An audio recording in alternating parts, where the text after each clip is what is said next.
Checking ಬರ್ತಾರೆ ನಾನು ಕೊಡ್ತೀನಿ. ಚೆಕಿಂಗ್ ಬಂದ್ರೆ ನಂಗೆ ಕೇಸ್ ಬರೆಯೋದು. ನಂಗೆ ಗೊತ್ತಿಲ್ಲಪ್ಪ. ನಮ್ಮ ತಾಯಿ ಆಪರೇಷನ್ ಅವರೇ ನಂಗೆ ಮೂವ್ ಆಗ್ಬೇಕು ಗಾಡಿ ಮೂವ್ ಆಗ್ಬೇಕಂದ್ರೆ ಮೇಡಮ್ ಇವರೇ ಅದಕ್ಕೆ ನೀವೇ ಪ್ಯಾಸೆಂಜರ್ ಗಲಾಟೆ ಮಾಡ್ಬೇಕು. ಅಲ್ಲಲ್ಲ ಟಿಕೆಟ್ ಕಾಸು ಕೊಟ್ಟಿದ್ದ ಟಿಕೆಟ್ ಕೊಟ್ಟಿದ್ದ ಮಡಿಕೊಬೇಕಲ್ವಾ? ಬಿಸಾಡ್ಬಿಟ್ರೆ ನೀವು ಬರ್ರಿ ಇಲ್ಲಿ.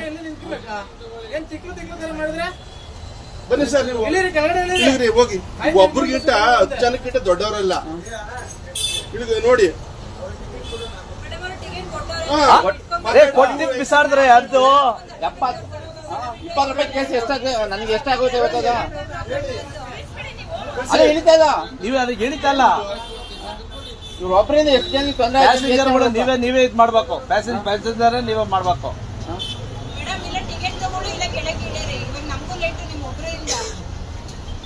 ಅಲ್ಲಿ ಯಾರು ಹತ್ರ ನಂಗೆ ಎಷ್ಟು ಕೇಸ್ ಆಯ್ತು ಗೊತ್ತದು? 72 ರೂಪಾಯಿ 700 ರೂಪಾಯಿ. ಅದೇ ಸ್ಟೇಜು, ಈ ಮುಂದೆನೇ ಸ್ಟೇಜು. ಯಾರನ್ನ ಇದ್ರೆ ಯಾರ ಇಬ್ರಿಗೂ ಬರೀತಾರೆ ಡ್ರೈವರ್ ಕಂಡಕ್ಟರ್ಗಳು. ಮೇಡಮ್ ರೇ ಚೆಕಿಂಗ್ ಬರ್ಲಿ, ನಾನು ಮಾತಾಡ್ತೀನಿ. ಏನ್ ಮಾತಾಡ್ತೀರ ಅವ್ರ ಹತ್ರ ಮಾತಾಡ್ತೀನಿ. ಆಯ್ತು, ನೀವು ಟಿಕೆಟ್ ತಗೊಳ್ಳಿ, ಆಮೇಲೆ ಅವ್ರ ತವೇ ಮಾತಾಡಿ. ಅವ್ರು ಕೊಟ್ರೆ ಅವ್ರ ತಗೋ. ಟಿಕೆಟ್ ಕೊಡಿ, ನೀವು ದುಡ್ಡು ಕೊಡ್ರಿ, ನಾನು ದುಡ್ಡು ಕೊಡ್ರಿ. ಟಿಕೆಟ್ ಕೊಡ್ರಿ. ನೋಡ್ತೀರಾ? ಹಾ